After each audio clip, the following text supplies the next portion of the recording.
Hallelujah. Hallelujah. Praise the Lord. ಕರ್ತನ ಪರಿಶುದ್ಧ ನಾಮಕ್ಕೆ ಸ್ತೋತ್ರವಾಗಲಿ. Another blessed week. ಇನ್ನೊಂದು ಆಶೀರ್ವದಿಸಲ್ಪಟ್ಟಂತ ವಾರವನ್ನು ದೇವರು ನಮಗೆ ದಯಪಾಲಿಸಿದ್ದಾರೆ. God will fill you with the new grace and new blessing in the name of Jesus. ಯೇಸುವಿನ ನಾಮದಲ್ಲಿ ದೇವರು ನಿಮ್ಮನ್ನು ಹೊಸ ಕೃಪೆಯಿಂದ ಹೊಸ ಆಶೀರ್ವಾದದಿಂದ ತುಂಬಿಸುತ್ತಾನೆ. Hallelujah. So we have begun with this topic, that is the seven spirits of God. ನಾವು ಒಂದು ವಿಚಾರದ ಬಗ್ಗೆ ನಾವು ಧ್ಯಾನ ಮಾಡ್ತಿದ್ದೇವೆ.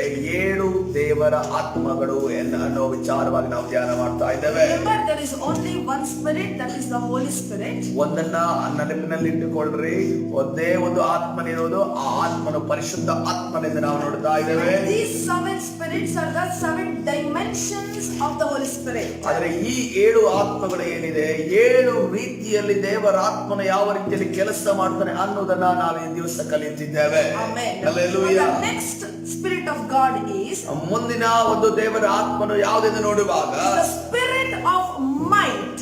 ಪರಾಕ್ರಮದ ಆತ್ಮನೆಂದು ನಾವು ನೋಡ್ತಾ ಇದ್ದೇವೆ.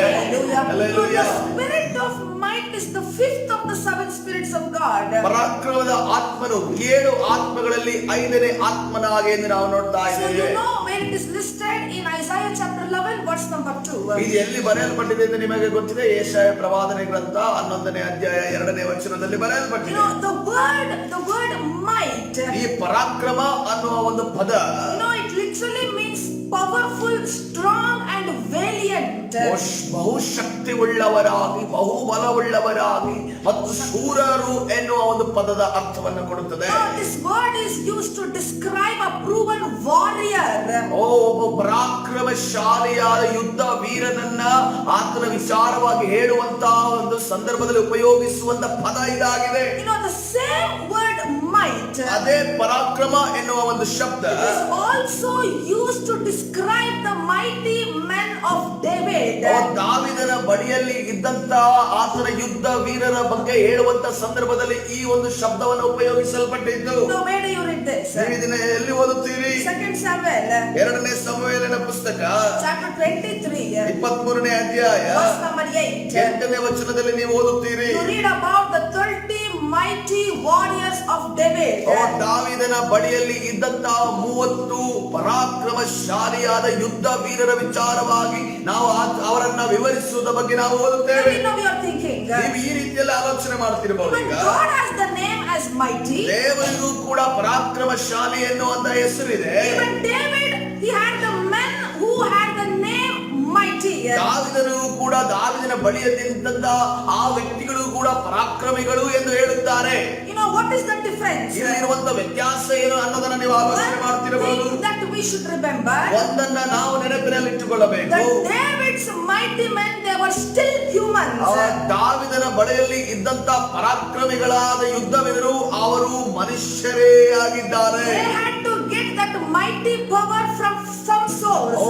ಆ ಒಂದು ಮನುಷ್ಯರು ತಮ್ಮ ತಾವು ಪರಾಕ್ರಮಶಾಲಿ ಆಗುವುದಕ್ಕೋಸ್ಕರವಾಗಿ ಒಂದು ಮೂಲದಿಂದ, ಶಕ್ತಿಯ ಮೂಲದಿಂದ ಅವರು ಶಕ್ತಿಯನ್ನು ಹೊಂದಬೇಕಾಗಿದೆ. And that source was the Holy Spirit. ಆ ಶಕ್ತಿಯ ಮೂಲವೇ ಪರಿಶುದ್ಧ ಆತ್ಮನಾಗಿದ್ದಾನೆ. Hallelujah. The spirit of might comes and works in you. ಪರಾಕ್ರಮ ಶಕ್ತಿ, ಆ ಪರಾಕ್ರಮ ಆತ್ಮವು ನಿಮ್ಮ ಮೇಲೆ ಕೆಲಸ ಮಾಡುವಂತ ಸಂದರ್ಭದಲ್ಲಿ it will cause you to become bold. ಅದು ನಿಮ್ಮನ್ನ ಧೈರ್ಯವಾಗಿ ಮುನ್ನುಗ್ಗುವಂತೆ ಮಾಡುತ್ತದೆ. See, prophet Isaiah, ಪ್ರವಾದಿಯಾದ ಯೆಶಾಯ, while he was prophesying concerning Lord Jesus Christ, ಆದರೆ ಯೇಸುವನ್ನ ಮುಂದೆ ಇಟ್ಟುಕೊಂಡು ಆತನ ಪ್ರವಾದನೆಯನ್ನು ನುಡಿಯುವಂತ ಸಂದರ್ಭದಲ್ಲಿ he called the name of God as the mighty God. ಆತನು ದೇವರನ್ನ ಪರಾಕ್ರಮಶಾಲಿಯಾದ ದೇವರು ಎಂದು ಕರೆಯುತ್ತಾನೆ. Where do you read this? ಇದನ್ನು ಎಲ್ಲಿ ನೀವು ಓದುತ್ತೀರಿ? In Isaiah chapter 9 verse number 6. ಯೆಶಾಯ ಪ್ರವಾದನೆ ಗ್ರಂಥ 9ನೇ ಅಧ್ಯಾಯ 6ನೇ ವಚನದಲ್ಲಿ ಇದನ್ನು ಓದುತ್ತೀರಿ. This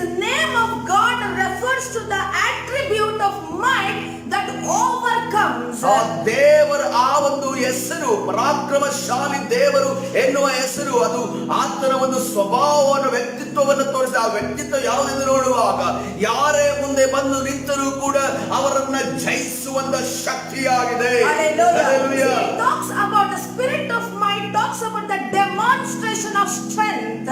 ಬಲದ ಒಂದು ಆ ಪ್ರಾಯೋಗಿಕ ಭೌತಿಕವಾದ ಕಣ್ಣಿಗೆ ಕಾಣುವಂತಹ ವಿಚಾರಗಳನ್ನ ಈ ಒಂದು ಪರಾಕ್ರಮಶಾಲಿ ಅಥವಾ ಪರಾಕ್ರಮ ಆತ್ಮವನ್ನು ನಾವು ಹೊಂದಿದಂತ ಸಂದರ್ಭದಲ್ಲಿ ನೋಡುತ್ತೇವೆ.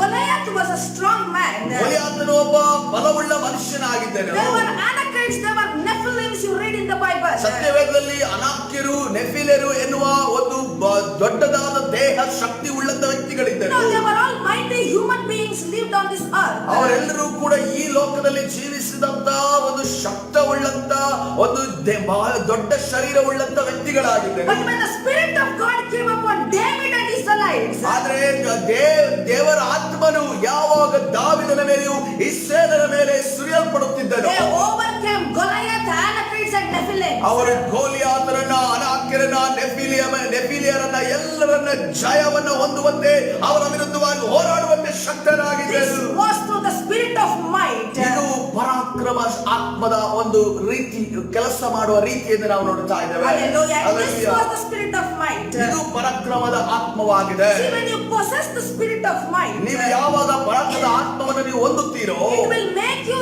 succeed against all odds that comes in your life. ನಿಮ್ಮ ಮುಂದೆ ಬಂದು ನಿಲ್ಲುವಂತ ಎದುರಾಳಿಯಾಗಿ ಬಂದು ನಿಲ್ಲುವ ಎಲ್ಲವನ್ನು ನೀವು ಜಯಿಸಿ ನಿಲ್ಲುತ್ತೀರಿ. Hallelujah. Hallelujah. When you have the Spirit of might, ನೀವು ಯಾವಾಗ ಪರಾಕ್ರಮದ ಆತ್ಮವನ್ನು ಹೊಂದುತ್ತೀರೋ, you start confessing like this. ನೀವು ಈ ರೀತಿಯಲ್ಲಿ ಬಾಯಲ್ಲಿ ಅರಿಕೆ ಮಾಡುತ್ತೀರಿ, Lord God, you are able. ದೇವರೇ ನೀನು ಶಕ್ತನಾಗಿದ್ದೀ, I cannot do anything without your help. ನಿನ್ನನ್ನ ಬಿಟ್ಟು ನಿನ್ನ ಸಹಾಯವನ್ನ ಬಿಟ್ಟು ನಾನು ಏನನ್ನೂ ಮಾಡಲು ಸಾಧ್ಯವಿಲ್ಲ ಅನ್ನೋದನ್ನ ನೀವು ಒಪ್ಪಿಕೊಳ್ಳುತ್ತೀರಿ. Hallelujah. Hallelujah. What is the operation of the Spirit? ಈ ಒಂದು ಪರಾಕ್ರಮ ಆತ್ಮವು ಯಾವ ರೀತಿಯಲ್ಲಿ ಕೆಲಸ The ಮಾಡುತ್ತದೆ? Spirit of might gives us this ability. ಪರಾಕ್ರಮದ ಆತ್ಮವು ನಮಗೆ ಈ ಒಂದು ಶಕ್ತತೆಯನ್ನು ನಮಗೆ ದಯಪಾಲಿಸಿಕೊಡುತ್ತದೆ. You will say like this, my God is able and so I am able.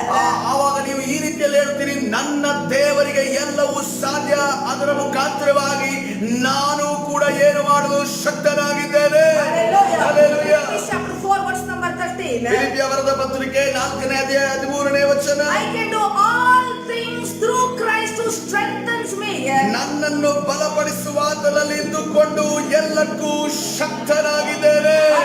Hallelujah. This is called as the Spirit of might. ಇದು ಪರಾಕ್ರಮದ ಆತ್ಮ ಎಂದು ನಾವು This ನೋಡ್ತಾ ಇದ್ದೇವೆ. verse is talking about the Spirit of might.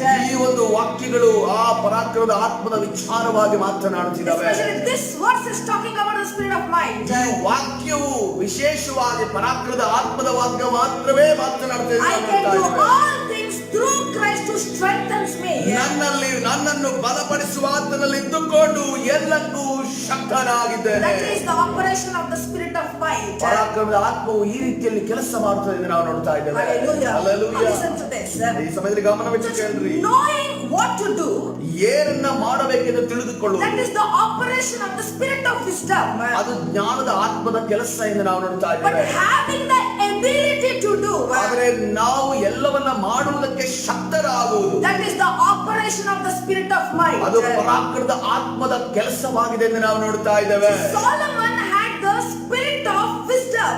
ಸೊಲೊಮೋನನಿಗೆ ಈ ಜ್ಞಾನದ ಆತ್ಮವಿತ್ತು. But David had the spirit of might. ಆದರೆ ದಾವೀದನಿಗೆ ಪರಾಕ್ರಮದ ಆತ್ಮ ಆತನಲ್ಲಿ ಕೆಲಸ ಮಾಡುತ್ತಿದ್ದ ನಾವು ನೋಡ್ತಾ ಇದ್ದೇವೆ. Hallelujah. Just when you know what to do, ನೀವು ಏನನ್ನ ಮಾಡಬೇಕು ಅನ್ನೋದನ್ನ ಆಲೋಚನೆ that is ಮಾಡಬೇಕು. the spirit of wisdom. ಅದು ಜ್ಞಾನದ ಆತ್ಮ ಎಂದು ನಾವು ನೋಡ್ತಾ ಇದ್ದೇವೆ. But some people, ಆದರೆ ಕೆಲವರು ನೋಡುವಾಗ they have the ability to do.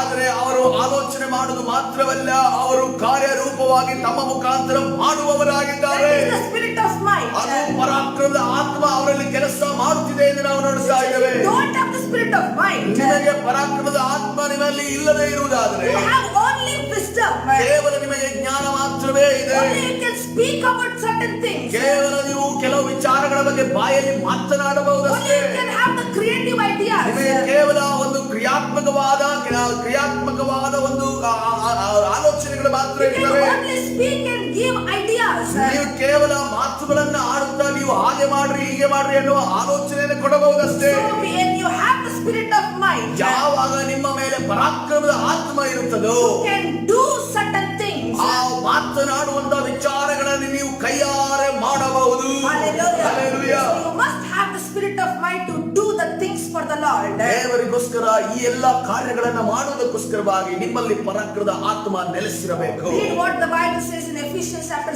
6 verse number 10. ಎಫೆಸ ಬರೆದ ಪತ್ರಿಕೆ 6ನೇ ಅಧ್ಯಾಯ 10ನೇ ವಚನದಲ್ಲಿ ಏನನ್ನ ಹೇಳ್ತಾ ಇದೆ? Finally, my brethren, be strong in the Lord and in the power of His might. ಕಡೆ ಮಾತೇನೆಂದರೆ ನೀವು ಕರ್ತನನ್ನು ಆತನ ಅತ್ಯಧಿಕವಾದ ಶಕ್ತಿಯನ್ನು ಆಶ್ರಯಿಸಿಕೊಂಡವರಾಗಿ ಬಲಗೊಳ್ಳಿರಿ. Hallelujah. When you have this ability, ಈ ರೀತಿಯ ಒಂದು ಸಾಮರ್ಥ್ಯ ನಿಮ್ಮಲ್ಲಿರುವಾಗ then only you can do things through faith. ಆಗ ಮಾತ್ರವೇ ನೀವು ನಂಬಿಕೆಯಿಂದ ಕಾರ್ಯವನ್ನ ಮಾಡಲು ಸಾಧ್ಯ. Otherwise you are just a talking dog. ಇಲ್ಲವಾದರೆ ನೀವು ಮಾತನಾಡುವಂತ ಒಂದು ಬೆಕ್ಕಿನ ರೀತಿಯಲ್ಲಿ ಇರುತ್ತೀರಿ. Hallelujah. Hallelujah. You must have the spirit of might. ನಿಮ್ಮಲ್ಲಿ ಆ ಒಂದು ಪರಾಕ್ರಮದ ಆತ್ಮವಿರಬೇಕು. So how do you do this? ನೀವು ಇದನ್ನ ಹೇಗೆ ಮಾಡುತ್ತೀರಿ? Number 1, ಮೊದಲನೇದಾಗಿ ನೋಡುವಾಗ you must become conscious of the presence of the spirit of might. ಆ ಪರಾಕ್ರಮದ ಆತ್ಮನು ನಿಮ್ಮಲ್ಲಿ ನೆಲೆಗೊಂಡಿದ್ದಾನೆ ಅನ್ನೋದನ್ನ ನೀವು ನಂಬಬೇಕಾಗಿದೆ. When you have that faith, ಆ ನಂಬಿಕೆ ನಿಮ್ಮಲ್ಲಿರುವಾಗ that is when the spirit of God can work through you and in you. ಆವಾಗಲೇ ಪರಾಕ್ರಮದ ಆತ್ಮನು ನಿಮ್ಮಲ್ಲಿಯೂ ನಿಮ್ಮ ಮುಖಾಂತರವೂ ಕೆಲಸ ಮಾಡಲು ಸಾಧ್ಯ. Hallelujah. Hallelujah. In these days of stress and peril, ಈ ಒಂದು ಒತ್ತಡ ಇರುವಂತಹ ಮತ್ತು ಗಂಡಾಂತರ ಸಮಸ್ಯೆಗಳು ಇರುವಂತಹ ಸಂದರ್ಭದಲ್ಲಿ every child of God, ಪ್ರತಿಯೊಬ್ಬ ಒಂದು ದೇವ ಮಗು ಕೂಡ from the little ones to the elders, ಚಿಕ್ಕ ವಯಸ್ಸಿನಿಂದ ದೊಡ್ಡ ವಯಸ್ಸಿನವರೆಗೆ ಇರುವಂತಹ ವ್ಯಕ್ತಿಗಳಿಗೂ ಕೂಡ every child of God must be filled with the spirit of might. ಪ್ರತಿಯೊಬ್ಬ ಮಗು ಕೂಡ ಪರಾಕ್ರಮದ ಆತ್ಮನಿಂದ ತುಂಬಲ್ಪಡಬೇಕು. So that we can accomplish great things for the Lord. ಯಾಕೆಂದ್ರೆ ನೋಡುವಾಗ ದೇವರಿಗೋಸ್ಕರವಾಗಿ ದೊಡ್ಡ ದೊಡ್ಡ ಕಾರ್ಯಗಳನ್ನು ಪೂರ್ಣಗೊಳಿಸುವುದಕ್ಕೋಸ್ಕರವಾಗಿ Hallelujah. Hallelujah. Whether it is doing great exploits in the ministry, ಆ ಸಭೆ ಒಂದು ಸೇವೆಯಲ್ಲಿ ಒಂದು ದೊಡ್ಡ ಸ್ಫೋಟಕ ಕಾರ್ಯಗಳನ್ನು ಮಾಡುವುದಕ್ಕೋಸ್ಕರವಾಗಿ, whether at in your business places, ನಿಮ್ಮ ಉದ್ಯೋಗದ ಸ್ಥಳದಲ್ಲಿ ದೊಡ್ಡ ಕಾರ್ಯಗಳನ್ನು whether ಮಾಡುವುದಕ್ಕೋಸ್ಕರವಾಗಿ, at your workplaces, ನಿಮ್ಮ ಉದ್ಯೋಗದ ಸ್ಥಳದಲ್ಲಿ ದೊಡ್ಡ ಕಾರ್ಯಗಳನ್ನು whether it ಮಾಡುವುದಕ್ಕೋಸ್ಕರವಾಗಿ, is in sports, ನಿಮ್ಮ ಒಂದು ಆ ಸ್ಪೋರ್ಟ್ಸ್ ಆದ್ರೆ ಆಟದಲ್ಲಿ ಆಟೋಪದಲ್ಲಿ ನೀವು ಯಾವುದಾದ್ರೂ ಕಾರ್ಯಗಳನ್ನು ಮಾಡುವುದಕ್ಕೋಸ್ಕರವಾಗಿ you need the spirit of might. ನಿಮಗೆ ಪರಾಕ್ರಮದ ಆತ್ಮದ ಅಗತ್ಯ ಇದೆ. Hallelujah. Hallelujah. Pray for the spirit of might. ನೀವು ಪರಾಕ್ರಮದ ಆತ್ಮಕ್ಕೋಸ್ಕರ ನೀವು ಪ್ರಾರ್ಥನೆ So you ಮಾಡಬೇಕಾಗಿದೆ. shall receive the spirit of might in the name of Jesus. ಯೇಸುವಿನ ನಾಮದಲ್ಲಿ ನೀವು ಪರಾಕ್ರಮದ ಆತ್ಮವನ್ನು ನೀವು ಹೊಂದುವವರಾಗಿದ್ದೀರಿ. Hallelujah. Hallelujah. Praise the Lord. ಕರ್ತನ ಪರಿಶುದ್ಧ God ನಾಮಕ್ಕೆ bless ಸ್ತೋತ್ರವಾಗಲಿ. everyone according to this word of God. ದೇವರ ವಾಕ್ಯದ ಪ್ರಕಾರವಾಗಿ ನಿಮ್ಮನ್ನೆಲ್ಲರನ್ನ ಆಶೀರ್ವದಿಸಲಿ. Especially Philippians chapter 4 verse number 13 and Ephesians chapter 6 verse number 10. ವಿಶೇಷವಾಗಿ ಫಿಲಿಪ್ಪಿಯ ಬರೆದ ಪತ್ರಿಕೆ 4ನೇ ಅಧ್ಯಾಯ 3ನೇ ವಚನ, ಎಫೆಸ ಬರೆದ ಪತ್ರಿಕೆ 6ನೇ ಅಧ್ಯಾಯ 10ನೇ ವಚನದ ಪ್ರಕಾರವಾಗಿ ದೇವರು ನಿಮ್ಮನ್ನೆಲ್ಲರನ್ನ ಆಶೀರ್ವದಿಸಲಿ.